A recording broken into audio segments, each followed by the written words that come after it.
하셨죠.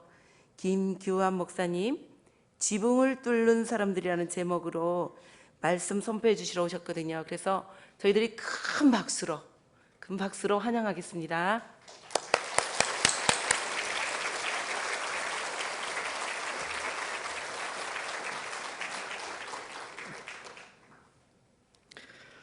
이렇게 환대해 주셔서 너무 감사하고요. 또한 왔더니 우리 장로님들께서 정말 오래간만에 고향의 아름다운 맛있는 음식을 대접해 주셔서 감사함으로 대접을 받았습니다. 모든 것 여러분께 깊이 감사드리고 또 하나님께 온전한 영광을 돌립니다. 지붕을 뚫는 사람들이라는 제목으로 하나님의 말씀 전하겠습니다. 여러분 혹시 2017년 12월 26일 제천 화재 사건을 기억하시는지요? 무려 29명의 목숨을 앗아간 화재 참사였습니다. 많은 국민들이 그 소식을 듣고 비통해하며 가슴을 아파했습니다. 더욱더 우리의 마음을 아프게 했던 것은 분초를 다투는 화재 진압 현장에서 불법 주차된 차량으로 인해서 제 시간에 진압을 못해서 더 많은 안타까운 소식을 들어야만 했습니다. 이 일로 인해서 소방차가 화재 진압을 위해서 나아갈 때는 불법 주차된 차량에 대해서는 강제 처분할 수 있도록 법령을 바꾸었다고 합니다. 그런데 지난 12월 24일 용인의 한 음식점에서 화재가 발생했습니다. 소방차가 출동을 했는데 불법 주차된 차로 인해서 근처에 갔지 진압 현장에 가지 못했습니다. 차량 때문에 소방관이 발을 동동동 구르고 있었는데 그 모습을 주변에 있는 시민들이 안타까워해서 시민들이 힘을 모아서 차를 움직여 옮겼습니다. 마침 이 상황을 영상으로 촬영한 사람이 있어서 뉴스를 통해서 가슴 따뜻한 훈훈한 모습을 우리 모든 국민이 함께 나누어 볼 수 있었습니다. 소방차에서는 시민들에게 상을 주기로 결정을 했다고 합니다. 소방차가 불법 주차된 차량을 밀고 화재 진압 현장으로 가면 되는데 왜 그렇게 하지 않았을까요? 분명히 법으로 소방관이 화재 진압을 위해서는 불법 주차된 차량에 한해서는 강제 처분할 수 있도록 법으로 규정하고 보호할 수 있도록 만들어 주었음에도 불구하고 지난 2년간 단 한 건도 불법 주차된 차량을 밀고 나아갔다는 것이 없었다는 겁니다. 왜 그럴까요? 사람의 생명과 재산이 무엇보다도 소중한 것을 아는 소방관이 왜 불법 주차된 차량 앞에서 법으로 보호해줌에도 불구하고 발을 동동 구르며 안절부절했을까요? 이는 다른 사람의 차를 함부로 하는 것은 쉽지 않은 일이기 때문입니다. 다른 사람의 재산을 응급 상황이라 할지라도 강제적으로 치우는 것은 부담스럽기 때문에 그렇습니다. 수많은 시민들이 차를 옮기다가 만약에 차가 파손이 되고 이상이 생기면 누가 책임을 져야 할까요? 만약 주인의 허락 없이 여러분의 차를 누군가 옮겨가고 있다면 여러분들은 어떻게 상황을 대처하겠습니까? 이것은 우리가 생각하는 것과 달리 법적인 문제가 생길 수 있습니다. 옮긴 것에 대해서는 칭찬하고 격려하고 박수 쳐줄 일이지만 옮기다가 차량이 파손이 되거나 이상이 생기면 거기에 대한 누군가의 변상이 필요합니다. 그러기에 수많은 사람들은 이와 같은 상황에 맞닥뜨리게 되면 사실 멈칫합니다. 주저합니다. 예전에 교회 옆집 아주머니께서 갑자기 얼굴을 붉게 해가지고 저를 찾아오신 거예요. 아니 목사님 이럴 수 있어요? 찾아오신 거예요. 무슨 일인가 자초지종을 물어봤습니다. 그랬더니 교회 현수막을 다른데 우리 집사님이 그 옆집 아주머니의 담벼락에 앙카볼트를 박은 것입니다. 가서 현장에 보니까 진짜 그 옆집 아주머니 집 담벼락에 앙카볼트를 박은 거예요. 집사님을 불렀습니다. 집사님 어떻게 된 일입니까? 아니 내가 잘 알고 평상시에 사이좋게 이웃사촌처럼 형제처럼 지내는 분이라 이해해 줄 것이라 생각했다라는 것입니다. 그래서 제가 사죄하고 교회에서 적당한 보상을 하면서 화를 풀어드린 적이 있습니다. 오늘 본문에도 이와 비슷한 사건이 기록되어 있습니다. 화재 사건과 앙카 볼트 사건 후에 오늘 본문의 말씀을 보니까 오늘 본문의 말씀이 조금 새롭게 다가왔습니다. 오늘 본문은 사실 주일학교 때부터 배우고 익히고 많이 들었던 말씀입니다. 그래서 사실 이 말씀을 들으면 우리는 덮어놓고 믿는 경우가 있습니다. 그런데 나무 지붕을 함부로 뜯어서는 안 된다라는 상식을 가지고 본문을 읽어보니까 오늘 본문이 저와 여러분들에게 주시는 말씀이 조금 더 명확하게 들려지는 것입니다. 그렇다면 오늘 본문 속으로 저와 여러분들이 함께 한번 들어가 보겠습니다. 오늘 본문은 예수님께서 가버나움에 살고 있는 한 중풍병자에 대한 이야기입니다.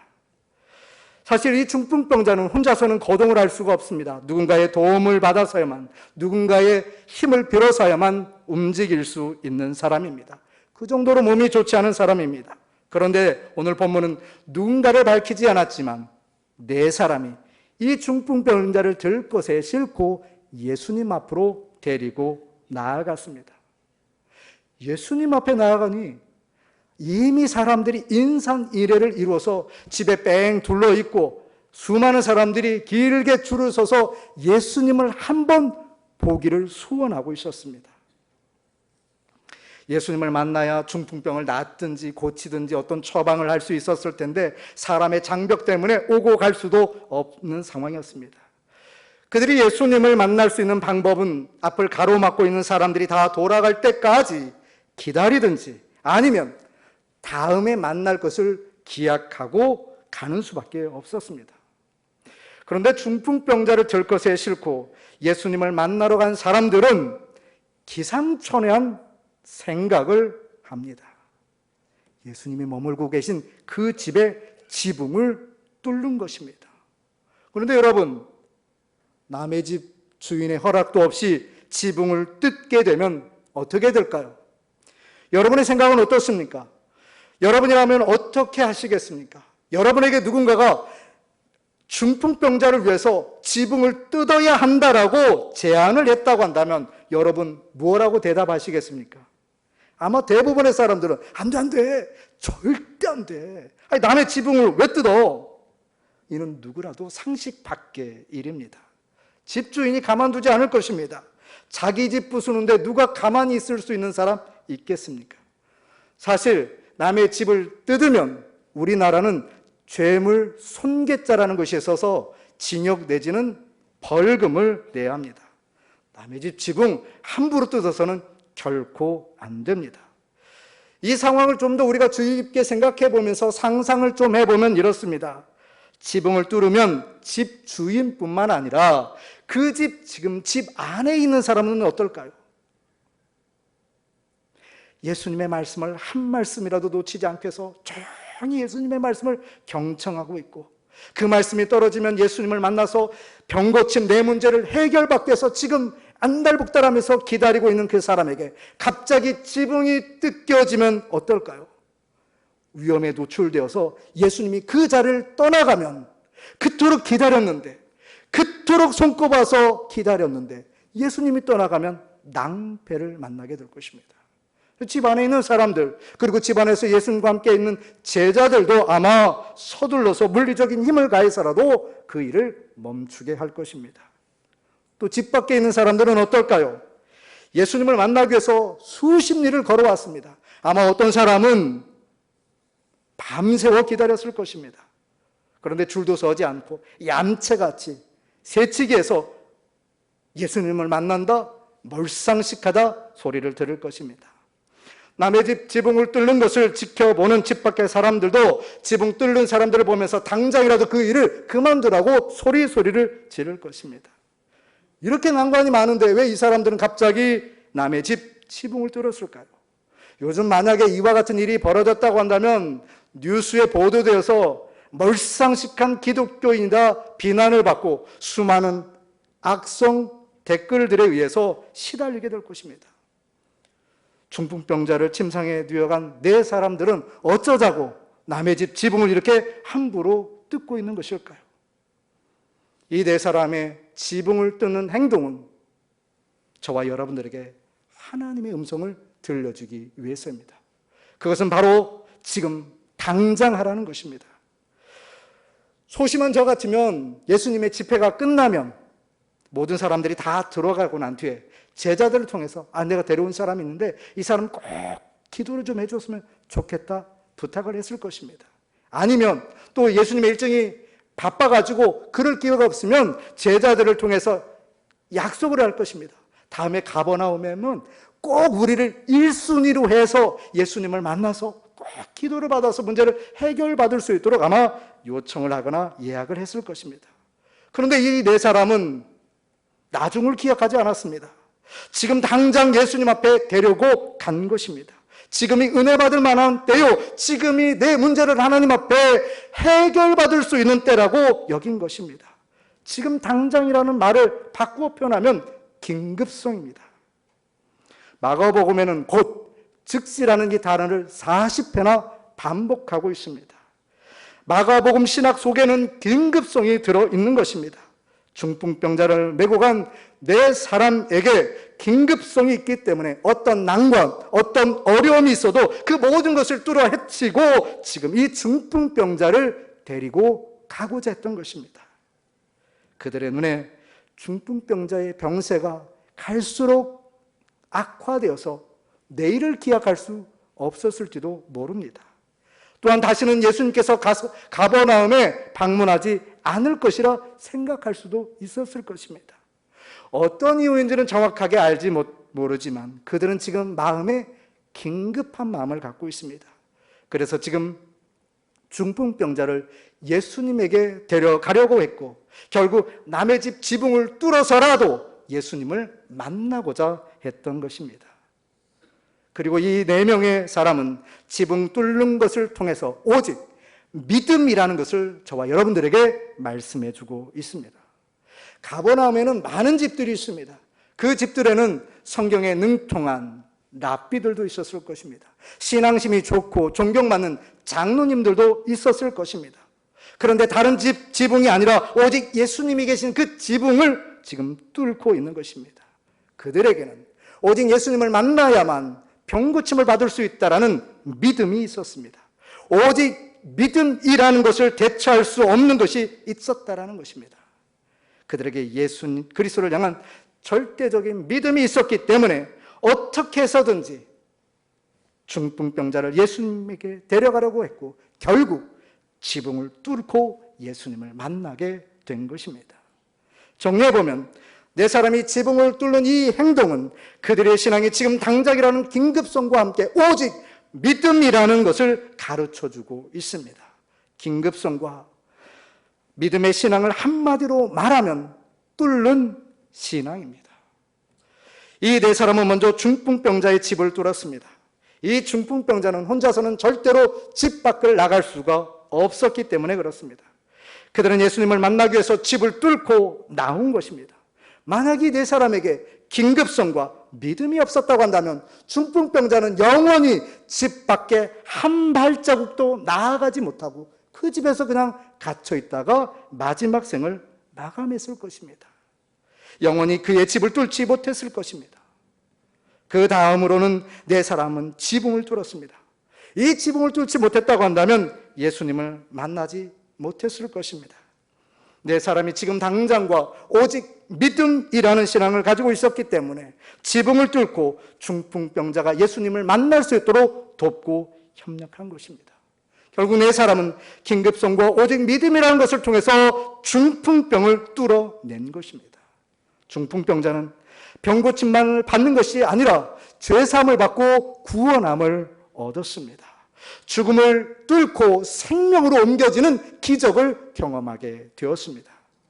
마지막으로 네 사람은 처음에 침상에 누워 중풍병자를 들고 나왔을 때 자신들 앞을 가로막고 있는 사람들을 뚫고 나아갈 수 있었습니다. 누웠던 자리에서 일어나 자기 침상을 들고 사람들 앞에 나아갔을 때 사람들은 그가 나아갈 수 있도록 길을 열어주었습니다. 예수님 만나러 올 때는 절대 뚫리지 않았던 사람의 벽이 예수님을 만나고 나니까 뚫리게 된 것입니다. 중풍병자를 예수님 앞으로 데려간 네 사람은 지금 당장이라는, 그리고 오직 믿음의 신앙을 저와 여러분들에게 들려주고 있습니다. 그렇습니다. 오직 예수님만이 인생의 참 능력이시요 유일한 구원자이십니다.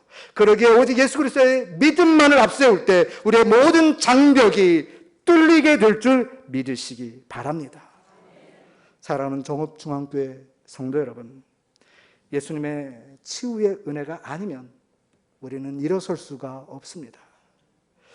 예수님의 죄사함과 구원이 없으면 우리 또한 중풍병자와 같이 인생에 무거운 짐을 지고 그곳에서 인생을 마감해야 하는 연약한 인생입니다. 우리도 예수님의 은혜가 아니면 살 수 없는 존재들입니다. 우리도 예수 그리스도를 향한 믿음으로 나아갈 때 예수님께서 저와 여러분들에게 주신 은혜 안에 살아갈 수 있는 것입니다.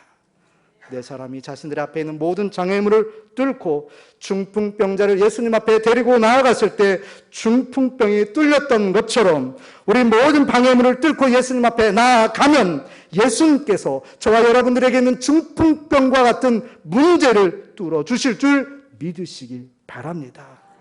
이를 위해서는 무엇보다도 저와 여러분이 예수님께 먼저 나아가야 합니다.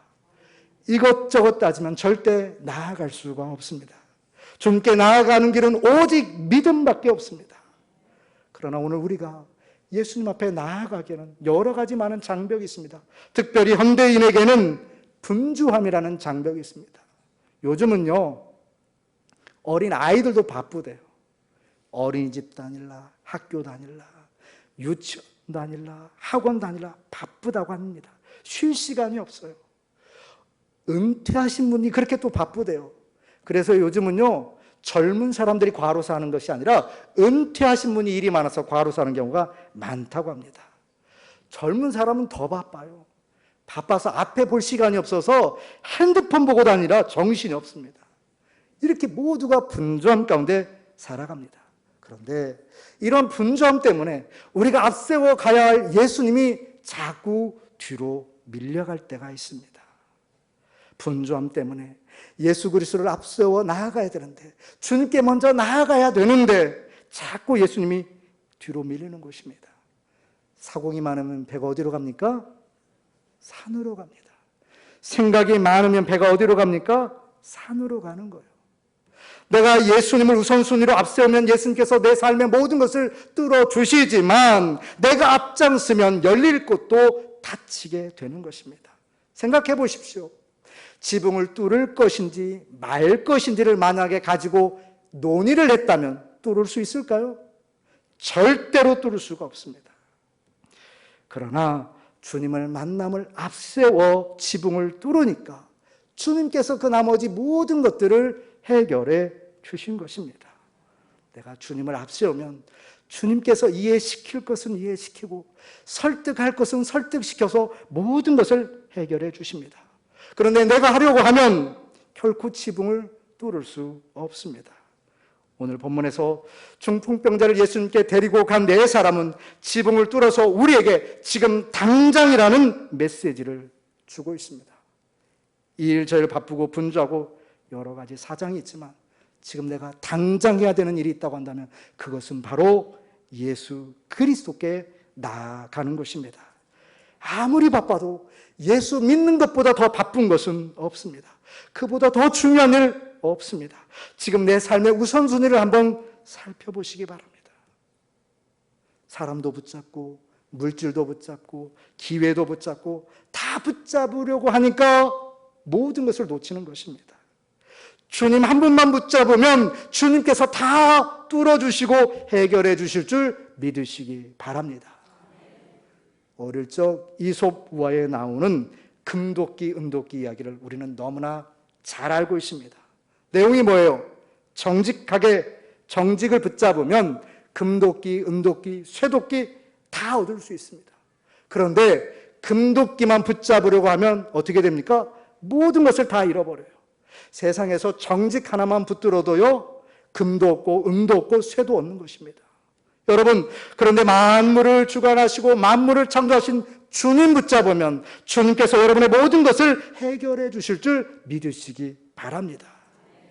그러기에 여러분 올 한 해 분주하고 바쁜 일이 있다 할지라도 예수님 앞에 나아가는 길은 가장 우선순위를 둘 수 있게 되기를 바랍니다. 내가 예수님 만나고 내가 예수님을 앞세우면 예수님께서 내 삶에 있는 중풍병과 같이 고질적이고 풀 수 없고 여전히 내 마음을 짓누르는 중풍병을 뚫어주실 줄 믿습니다. 사랑하는 중앙교회 성도 여러분, 여러 가지 우리의 삶에 분주함이 있다 할지라도 놓치지 말아야 할 것이 있습니다. 내가 지금 당장 해야 하는 것이 있다라는 것입니다. 분주할지라도 예수님을 만나고 그분을 향한 믿음 놓지 않기를 바랍니다. 내 삶의 우선순위는, 그리스도인의 우선순위는, 하나님의 자녀의 우선순위는 오직 예수 그리스도 한 분밖에 없습니다. 지금 즉시 신앙과 오직 예수 그리스도의 신앙을 인정하지 않는 세상의 풍조를 따라가는 것이 아니라 예수님만을 앞세우고 예수님만을 내 안에 주인으로 모시고 사는 저와 여러분 되시기를 바랍니다. 우리의 삶의 현장에서 여전히 삶의 우선순위로 주님을 두었을 때 방해하고 거친 돌이 있을 수 있습니다. 내 앞에 막선 모든 방해물을 겨자씨만한 믿음이지만 그 믿음으로 뚫어내야 됩니다. 내 삶의 분주함을 뚫어내야 주님을 만날 수 있고 그 주님을 만나야 중풍병과 죄사함과 구원을 얻게 될 줄로 믿습니다. 오늘도 여러분의 삶에 막힌 담을 뚫어주시고자 일하시는 주님 만나시기를 주님의 이름으로 축원합니다. 거룩하신 하나님, 오늘도 귀한 은혜와 사랑 가운데 저희를 인도하시고 3일 동안도 눈동자같이 살피셔서 주님의 그 크신 가슴에 끌어 안아주심을 감사드립니다. 오늘 한날도 하나님 주신 말씀을 통해 내가 뚫어야 할 것이 무엇인지, 그리고 내가 끝까지 붙들어야 할 것이 무엇인지를 깨달아라.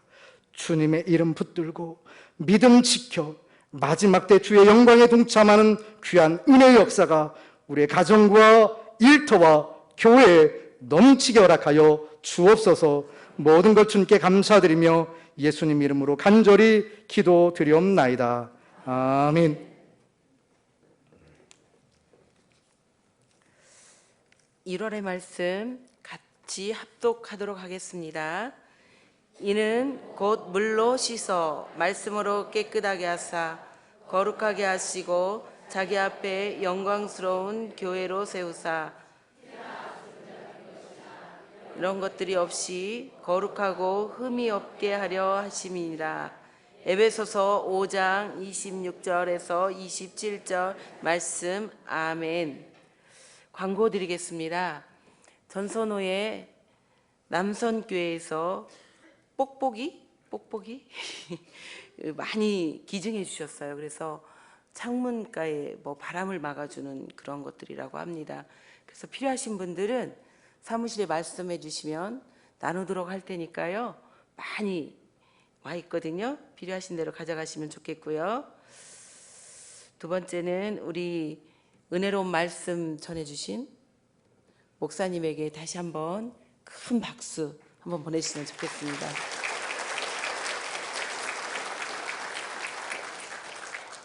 이 시간 목사님 나오셔서 축도해 주시고요. 그러기 전에 하나만 더 광고 드리겠습니다. 총회에서 새벽 기도회를 연합으로 실시하고 있어요. 그래서 아까 PPT 화면장에 띄어져 있었는데요. 월요일부터 지금 토요일까지 특별 새벽 기도회를 하고 있거든요. 그래서 5시에서 6시까지 많이 참석하셔서 새해를 열어가는 귀한 새벽 기도회를 함께 은혜 받도록 하겠습니다. 축도해 주시겠습니다.